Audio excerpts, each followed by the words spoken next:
하나님의 말씀 시편 79편 1절에서 5절 말씀까지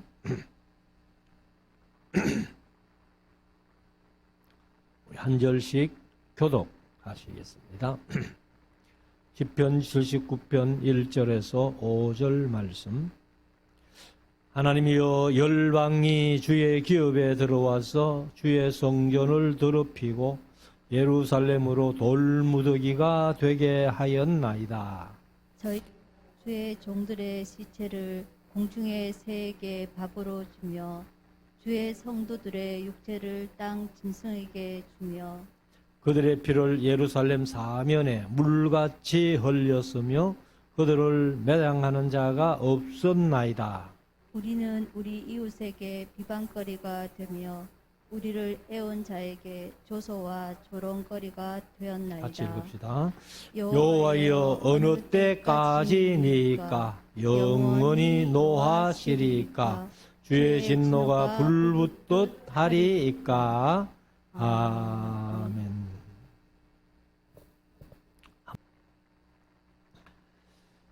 이제 우리 말씀을 묵상하는 시간인데요.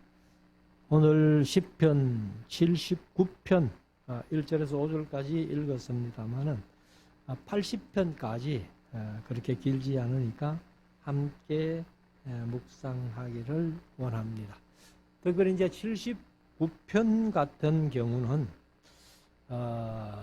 아주 참담한 역사, 예루살렘이 바벨론에게 무너지고 성전이 불타고 그리고 바벨론으로 포로로 잡혀갔던 그런 역사를 기억하면서 이제 여기 또 아삽의 시다 이렇게 기록을 해놨습니다만은 내용을 보면은 아삽 이후의 사건들을 언급하고 있기 때문에 이것도 아삽의 자손들이 아마 기록한 것이라고 이렇게 볼 수가 있습니다. 여기 이제 본문 내용을 보면은 완전히 예루살렘 성전이 불타버린 그 시대를 얘기를 하고 있으니까 아삽은 이제 다윗이 통치한 시대 사람이니까 그때는 성전이 아직 짓지도 않았어요.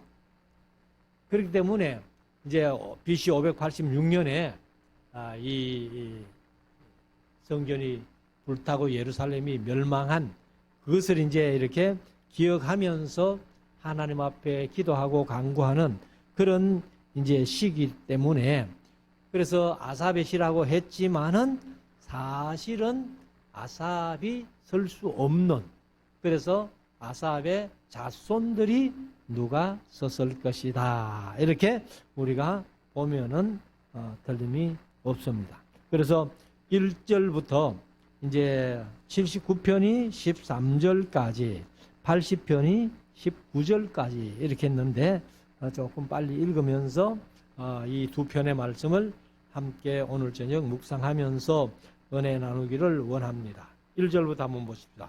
하나님이여, 열방이 주의 기업에 들어왔어. 주의 기업이 뭐예요? 가나안 땅이 이제 이스라엘 백성들에게 주신 기업이잖아요. 우리는 뭐 영원한 기업, 천국이 우리의 기업이 됩니다만은 요 말씀대로는 이제 가나안 땅, 이스라엘 백성들이 거하는 가나안 땅이 주의 기업인데 거기에 이제 들어와서 주의 성전을 더럽히고. 그러면 우리가 뭐 잘 아는 대로 조금 전에 말씀드렸습니다만은 다윗 시대에는 성전이 지어지지를 않았잖아요. 지난 주일, 그전 주일 계속해서 역대상을 묵상하면서 다윗이 성전 짓고 싶은 마음은 간절했죠. 간절했는데 지난 주일에 말씀드린 대로 너는 피를 많이 흘리고 전쟁을 너무 많이 했기 때문에 너는 안 돼. 네 아들 평화의 왕 솔로몬을 통해서 내가 지을 거야. 이렇게 말씀하신 것을 보았잖아요. 그러니까 이 이제 성전에 들어와서 그 이방 이제 열방이 이렇게 했는데 열방이 사실은 이방 나라들이죠. 이방 나라들. 그래서 개역 개정은 이방 나라들이 주의 기업에 들어와서 주의 성전을 더럽혔다. 그는 이제 바벨론이 쳐들어와 가지고 예루살렘 성전을 무너뜨리고 예루살렘 성을 멸망시키고 포로 잡아고 했던 그런 일들을 얘기를 하죠. 그래서 그 뒤에 보면은 예루살렘으로 돌무더기가 되게 하였나이다. 사실은 이 예루살렘이라는 성이 이제 백성들이 이렇게 집을 지어 살다가 다 포로 잡아가고 그 성 안에 이제 모든 집들을 불사르고 성전도 불태워버리고 이렇게 했으니까 그러니까 이제 완전히 황폐하게 된 겁니다. 폐허가 된 거죠. 그래서 이것은 이제 BC 586년에 이제 바벨론이 멸망하고 바벨론이 예루살렘을 멸망시킨 그런 일들을 얘기하고 있기 때문에 아삽하고는 관계없는 것이다. 이렇게 봅니다. 그래서 아삽의 자손들 가운데서 누가 이 시를 지었겠다. 2절 저희가 주의 종들의 시체를 공중의 새에게 밥으로 주며 주의 성도들의 육체를 땅 짐승에게 주며. 이거 우리가 어디서 많이 좀 듣던 얘기죠. 예레미야서를 제가 묵상하면서 특별히 이제 예레미야서 중에서 16장에 보면은 하나님께서 예레미야야 너 장가 가지 마. 결혼하지 마. 왜요? 네 결혼해가지고 아내를 얻고 자식들을 얻어 낳았는데 적군이 쳐들어와가지고 그들을 죽이고 그 시체를 매장해 줄 사람도 없고 위로해주고 슬퍼해 줄 사람도 없고 그 시체를 공중의 새에게 주며 짐승에게 짐승 밥으로 주는 거 그런 꼬라지 보기 싫거든. 너 장가 가지 마. 이래가지고 예레미야는 평생 장가도 못 가고 혼자 살았잖아요.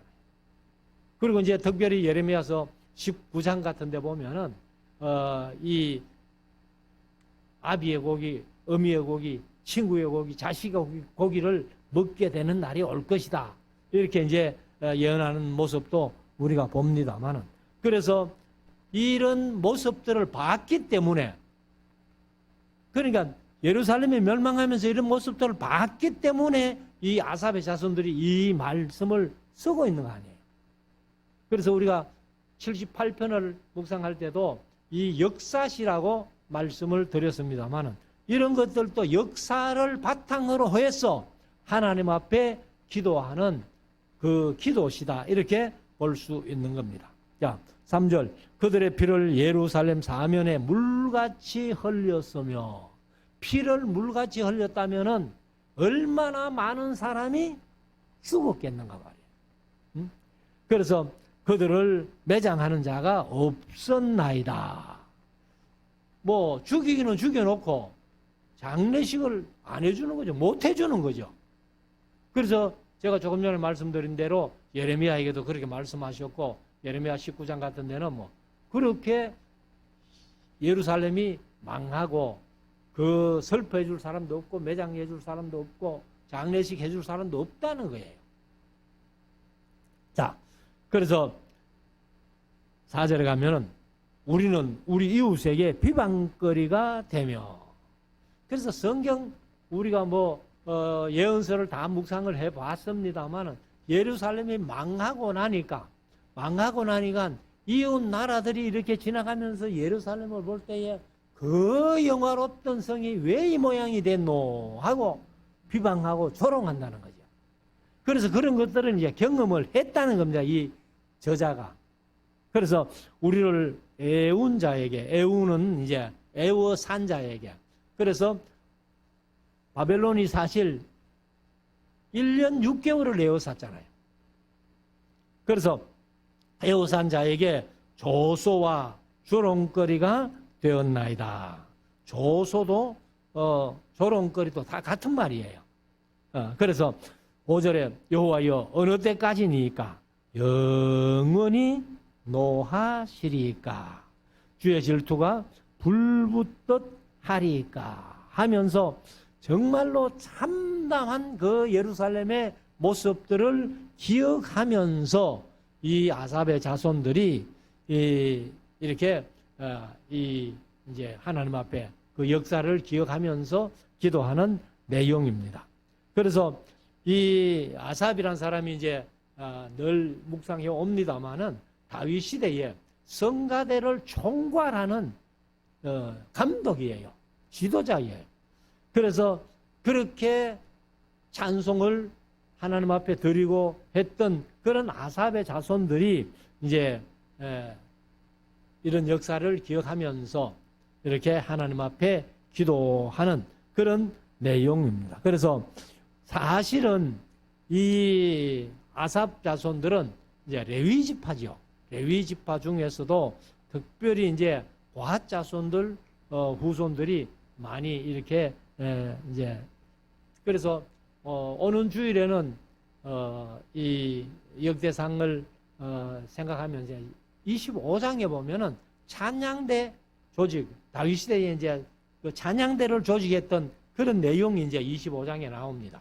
그래서 오는 주일에 말씀 다시 한번 드리겠습니다만은, 하여튼 아삽이 다윗 시대에 찬양대를 총괄하는 그러한 지도자였고, 아삽과 헤만과 여두둔, 다시 말씀드립니다만은 에단이라는 사람이 여두둔인지 동일한 사람인데 이름이 두 개인지는 모르겠습니다. 아직 제가 살펴보지를 못했는데, 아무튼 이제 아삽, 헤만, 여두둔, 에단 이런 사람들이 지도자로서 성가대를 총괄했던 것을 우리가 볼 수 있습니다. 자, 6절. 주를 알지 아니하는 열방과, 개정은 민족들과 이렇게 번역을 했고요. 주의 이름을 부르지 아니하는 나라들에게 열국에 주의 노를 쏟으소서. 하나님이 사실은 이스라엘 백성들이 하나님과 약속을 맺어놓고 언약을 맺어놓고 그 언약을 안 지키니까, 그러니까 이제 하나님께서 진노를 예루살렘에 쏟은 것 아니에요. 그런데 이 아삽 자손들이 이런 예루살렘이 이제 겪은 모든 역사를 한번 생각해 보면서 이제 다시는 우리가 그런 일이 없이 하나님의 진노, 주의 진노를 열방들에게 쏟고 주의 이름을 부르지 아니하는 그 나라들에게 이 하나님의 진노를 쏟으라 하고 그렇게 쏟으소서 하면서 이렇게 기도하죠. 7절. 저희가 야곱을 삼키고 그 거처를 황폐케 함이니이다. 여기 이제 야곱을 삼켰다는 말은 야곱은 이스라엘을 얘기를 해요. 그래서 야곱의 12아들이 이스라엘 12지파가 됐잖아요. 그래서 야곱이라고 할 때도 있고, 또 이제 북방 이스라엘을 대표하는 것은 이제 에브라임이 이제 요셉의 둘째 아들 아니에요. 그래서 에브라임이라고 해도 이스라엘 전체를 얘기를 합니다. 뒤에 가면은 뭐 베냐민이나 그다음에 이 에브라임, 요셉, 므낫세 뭐 이런 얘기도 나옵니다만은 다 이스라엘 전체를 통칭하는 그런 얘기다. 8절. 우리 열조의 죄악을 기억하여 우리에게 돌리지 마옵소서.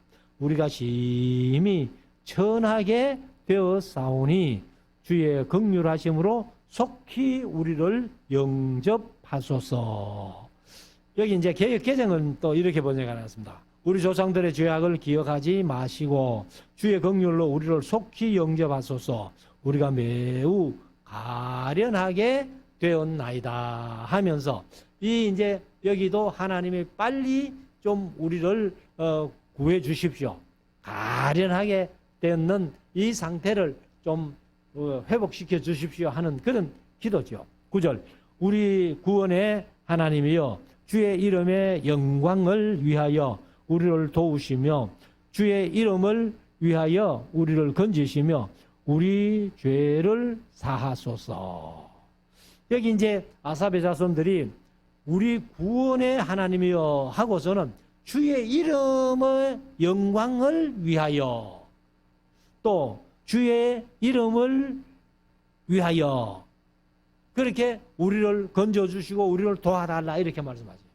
그래서 제가 항상 설교 시간에 강조해서 좀 말씀드렸습니다만 하나님이 우리에게 원하시는 것은 하나님의 이름이 거룩히 여김을 받으실 수 있는 그런 삶을 좀 살아달라는 거예요. 근데 우리가 하나님의 영광을 위하여 산다, 주의 이름을 높이면서 산다 하지만은 사실 우리가 하나님의 영광을 안 가리고 예수님이 욕을 안 먹으면 다행이죠.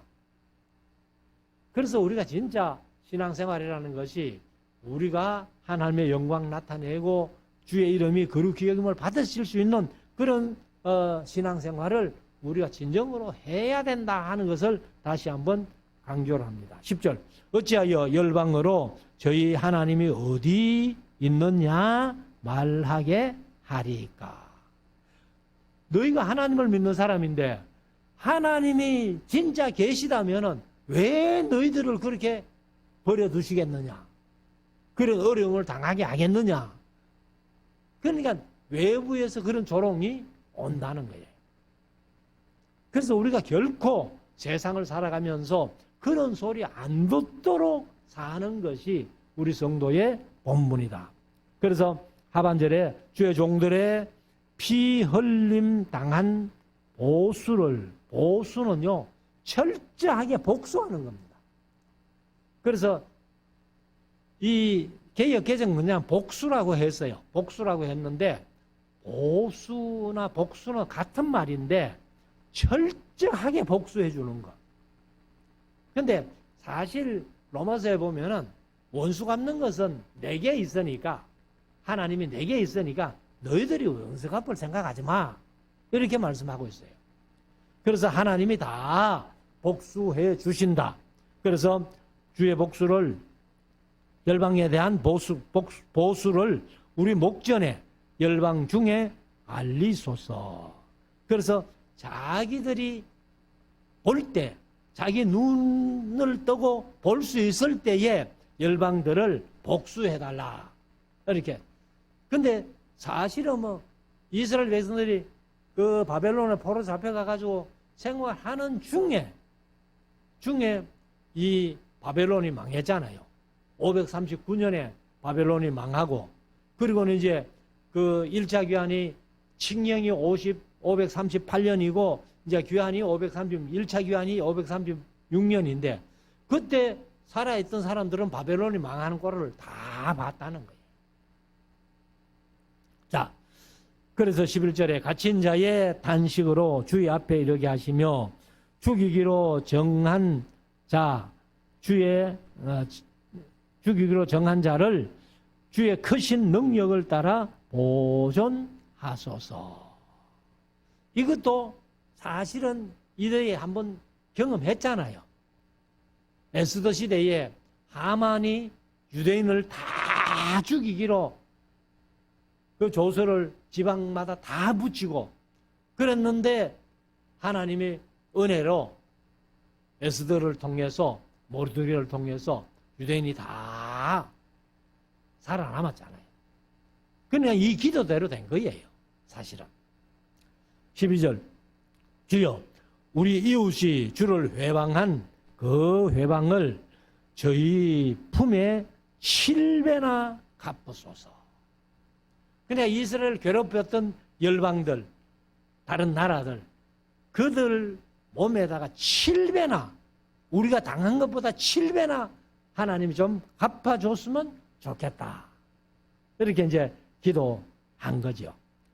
자, 마지막 13절에 보면은 그리하면 주의 백성 곧 주의 기르시는 양된 우리는 영원히 주께 감사하며 주의 영예를 대대로 전하리이다, 이렇게 얘기를 합니다. 그래서 이 기도를 보면은 너무너무 암담하고 참담했던 날들을 생각해 볼 때에 이 아삽의 자손들이 이렇게 기도했다는 거예요. 그래서 우리가 이 세상 살아가는 삶 속에서 우리도 뭐 이런 일 안 당한다는 보장이 없잖아요. 근데 신약에서는 아까 말씀드린 대로 이렇게, 이거는 뭐 완전히 저주기도나 마찬가지인데 우리가 신약에서는 그렇게 할 수 없잖아요. 예수님이 가르침이 원수도 사랑하고 원수를 위하여 축복을 해주라. 그렇게 말씀하시기 때문에 이거는 이제 구약에서는 이런 시편 가운데서도 저주시에 가까운 이런 시들이 많다 하는 것을 우리가 한번 생각해 보고, 그 다음에 이제 80편에는 아사베 시 영장으로 소사님 에두스에 맞춘 노래. 그럼 이제 소사님 에두스라는 말은 정은의 백합이라는 어떤 그런 곡이 있었는가 봐요. 그래서 거기에 맞춘 노래다 이렇게 얘기를 하는데, 자 1절 요셉을 양떼같이 인도하시는 이스라엘의 목자여. 그럼 여기도 요셉 할 때에 요셉이 사실 르벤이 이 자기 아비의 침상을 더럽힘으로 말미암아 장자권이 뺏겨지잖아요. 그리고 요셉이 육적인 장자가 됐잖아요. 그러니까 요셉을 양떼같이 이렇게 얘기를 하는 것도 이스라엘을 얘기를 합니다. 아까 야곱도 이스라엘을 얘기를 하고, 그 다음에 요셉도 이스라엘을 얘기하고, 인도하시는 이스라엘의 목자여 귀를 기울이소서. 그룹 사이에 그룹이 케루빔 하는 천사들을 얘기를 합니다. 그래서 천사들 사이에 우리가 이제 요한계시록 4장 같은 데 보면은 하나님의 보좌 뒤로 천사들의 수가 막 얼마나 많은지 사도 요한이 볼 때에 천천히요 만만이다, 만만이요 천천이다 이렇게 표현을 했는데, 아무튼 억수로 많은 거, 전라도 말로 허벌나게 많은 거, 그것을 이제 얘기를 하는데, 그런 그룹 사이에 좌정하신 자여 빛을 비추소서.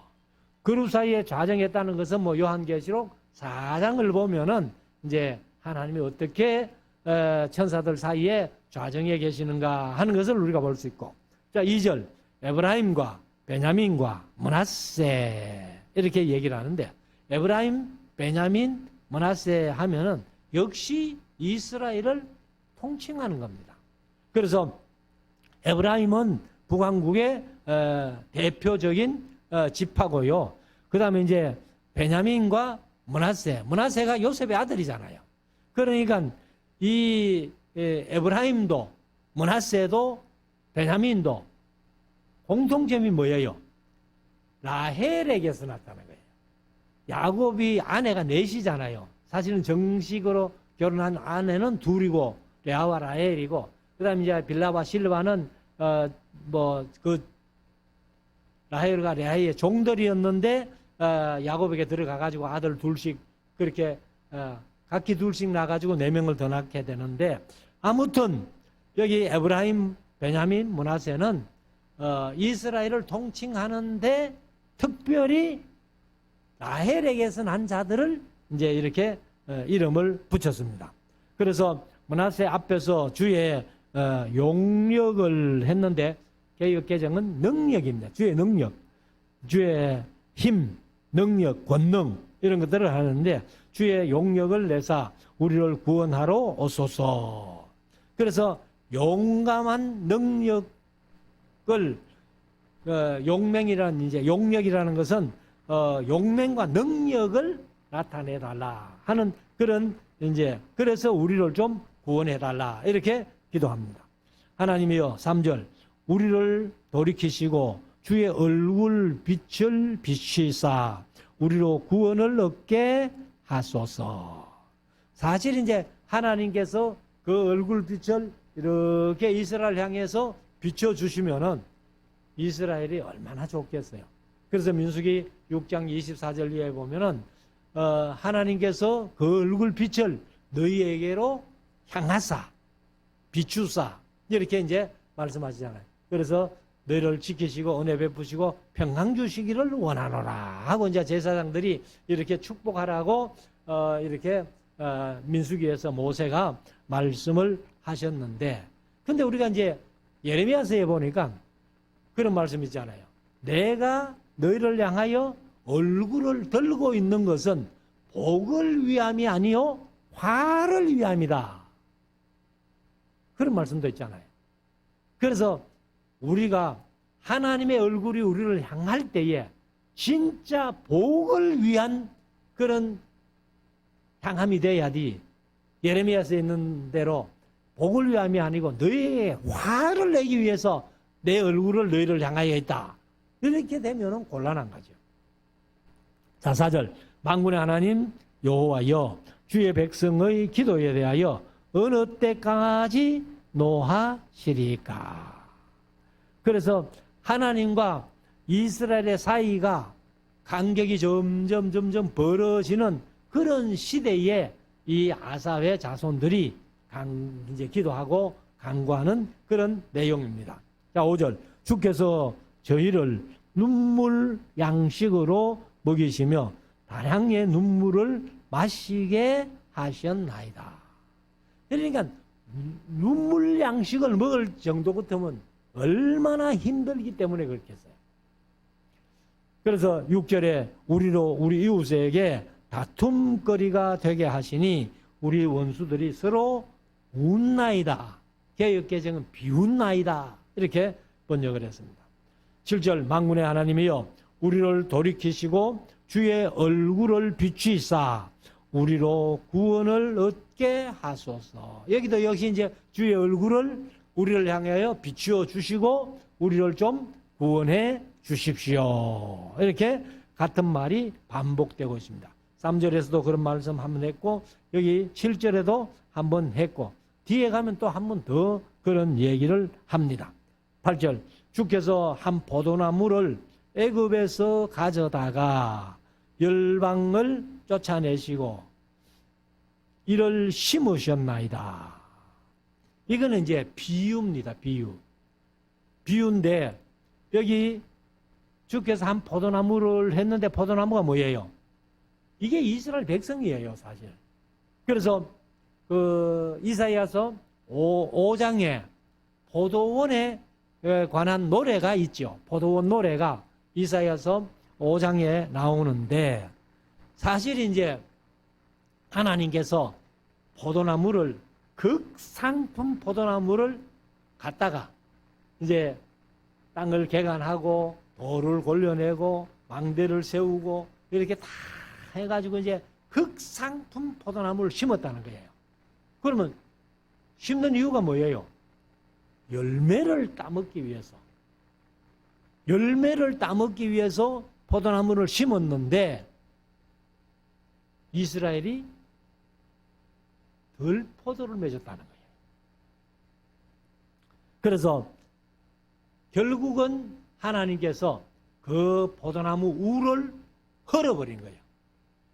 그러니까 이제 적군이 와가지고 예루살렘을 몽땅 썰어버리고 바벨론으로 포로 잡혀가는. 그래서 여기 이제 애굽에서 한 포도나무를 가져다가 열방을 쫓아내시고, 열방은 가나안 7족속이죠. 그리고 이를 심으셨나이다. 극상품 포도나무를 심었는데 좋은 열매 맺기를 바라고 이 포도나무를 심었는데 덜 포도를 맺으면 어찌민고. 그래서 하나님이 이제 예루살렘을 심판하신 그런 내용들을 얘기를 합니다. 9절. 주께서 그 앞서 준비하셨으므로 그 뿌리가 깊이 박혀서 땅에 편만하며 그 그늘이 산들을 가리우고 그 가지는 하나님의 백향목 같으며 그 가지가 바닥까지 뻗고 넝쿨이 강까지 미쳤거늘. 그러니까 이것은 이제 하나님께서 이스라엘 백성들을 애굽에서 출애굽시켜 가지고 광야 40년을 거쳐서 가나안 땅에 들어갔잖아요. 들어갔는데 이렇게까지 크게 나라가 번성한 때가 언제입니까? 다윗 시대, 솔로몬 시대에. 그래서 그렇게까지 했는데 덜 포도를 맺었다는 거예요. 그 이제 이사야서에서는 그렇게 표현하는데 여기 12절에 주께서 어찌하여 그 담을 헐어싸 길에 지나는 자로 모든 자로 따게 하셨나이까. 그래서 사실은 이 애굽에서 이제 출애굽 시켜 가지고 가나안 땅에 갔다가 심어놔 가지고 좋은 열매 맺어라, 좋은 열매 맺어라. 그래서 출애굽 29장 5절에 6절에 있는 말씀대로 너희가 내 말을 잘 듣고 내 언약을 지키면 하고 언약을 맺었잖아요. 맺었는데 그 언약을 지키지 않고 그렇게 하나님을 대적하고 배반하니까 그러니까 이제 덜포도를 맺은 거죠. 그래서 하나님께서 이제 그 우를 헐어가지고 바벨론이 와서 잡아가고 아수르가 와서 잡아가고 이렇게 했다는 겁니다. 그래서 그것을 이제 이웃들이 와서 따먹었다 이제 그런 식으로 얘기를 한 거예요. 자, 13절. 숲풀에 멧돼지가 멧돼지는 이제 개정은 멧돼지라고 했어요. 근데 우리가 보는 성경은 숲풀에 돼지가 상해하며 짐승들이 먹나이다. 근데 사실은 뭐 짐승들이 먹었다는 얘기는 아까 말씀드린 대로 사람들이 죽은 아자빠지가 있으니까 그 들짐승들이 와가지고 그 시체를 뜯어먹는 그런 모습을 이렇게 아마 표현한 것 같습니다. 자, 14절. 만군의 하나님이여 구하옵나니 돌이키사 하늘에서 굽어보시고 이 포도나무를 권고하소서. 그러니까 포도나무가 이제 이스라엘이라고 말씀드렸는데 이스라엘 나라를 다시 한번 회복시켜 주십시오. 이렇게 기도를 하는 겁니다. 15절. 주의 오른손으로 심으신 줄기요 주를 위하여 힘있게 하신 가지니이다. 그것이 소화되고 소화됐다는 말은 불탔다 그 말입니다. 그래서 불타고 작벌을 당하며 개정은 배임을 당하며 주의 면책을 인하여 망하오니 주의 우편에 있는 자 곧 주를 위하여 힘있게 하신 인자의 위에 주의 손을 얹으소서. 여기도 이제 보면은 그 소화됐다는 말은 뭐 예루살렘이 불타고 그다음에 이제 작벌됐다는 말은 예루살렘을 멸망시킨 거예요. 그러고 나서 이제 주의 면책을 인하여 망하오니 주의 우편에 있는 자 곧 주를 위하여 힘있게 하신 인자의 위에 주의 손을 얹으소서 이렇게 얘기를 하는데 여기 이제 인자는 사실 인자라는 말이 제일 많이 나오는 데가 에스겔서잖아요. 그 이제 벤 아담 사람의 아들 이런 뜻인데 사실 이제 신약에 와서 예수님이 자칭고 예수님이 스스로를 인자라고 했잖아요. 그래서 많은 사람들이 여기 인자라고 나오는 이 말을 예수님으로 이렇게 보는 사람들도 많아요. 그런데 그렇지 않다 하는 것을 우리가 볼 수 있는데 여기는 사실은 이제 주의 우편에 있는 자, 고 주를 위하여 힘있게 하신 사람의 아들의 위에 주의 손을 얹어서서 할 때에는 예수님을 가리켜 하시는 얘기가 아니고 그 당시에 이제 지도자들, 그러니까 최고의 지도자가 왕이잖아요. 임금이잖아요. 그러니까 아마도 하나님께서 그 당시에 임금, 인자 위에 손을 얹어가지고 좀 복을 축복해 주셔가지고 왕이 잘 다스려서 백성들이 좀 편하도록 이렇게 좀 해달라 하는 것을 우리가 한번 생각할 수 있는 겁니다. 18절. 그러하면 우리가 주에게서 물러가지 아니하오리니 하나님이 임금의 머리에 손을 떡 얹어 주시면은 우리가 안 물러간다는 거예요. 안 망한다는 거예요. 그래서 우리를 소생케 하소서. 우리가 주의 이름을 부르리이다. 그래서 임금의 머리에 손을 떡 얹어 주시면은 나라가 회복된다는 거죠. 살 수 있다는 거예요. 살 수 있다는 거예요. 그래서 우리 대한민국도 하나님이 윤석열 대통령 위에 손을 얹어 주시면은 한국이 사는 거예요. 근데 하나님이 대통령을 버려버리면요, 한국은 망합니다. 그래서 우리가 주정자를 위해서 기도하는 거예요. 자, 19절. 만군의 하나님 여호와여, 우리를 돌이키시고 주의 얼굴 빛을 비추소서. 우리를 향하여 좀 비춰주세요. 우리가 구원을 얻으리이다.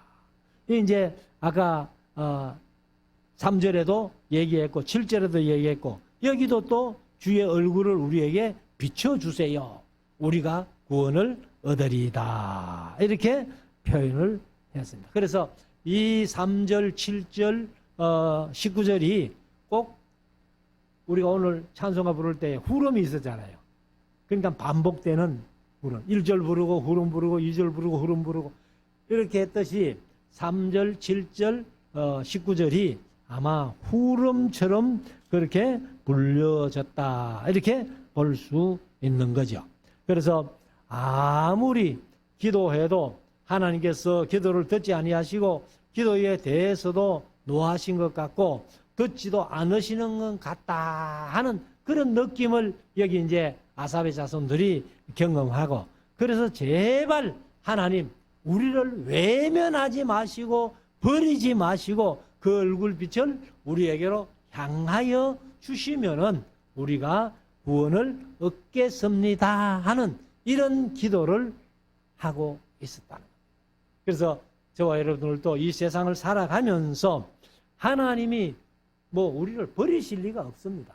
우리가 하나님을 버리는 거지 하나님은 한번 택한 백성은 절대로 버리지 않는다 하는 것을 이제 성도의 견인이라는 말로 신학적인 용어로 그렇게 표현합니다만은 하나님이 그 얼굴을 우리에게로 비추어 주시어서 우리가 항상 구원의 자리에서 살아가고 생활할 수 있도록 하나님이 도와주세요 하는 기도를 우리가 하면서 이 세상 승리하며 살아갈 수 있기를 주의 이름으로 축원합니다.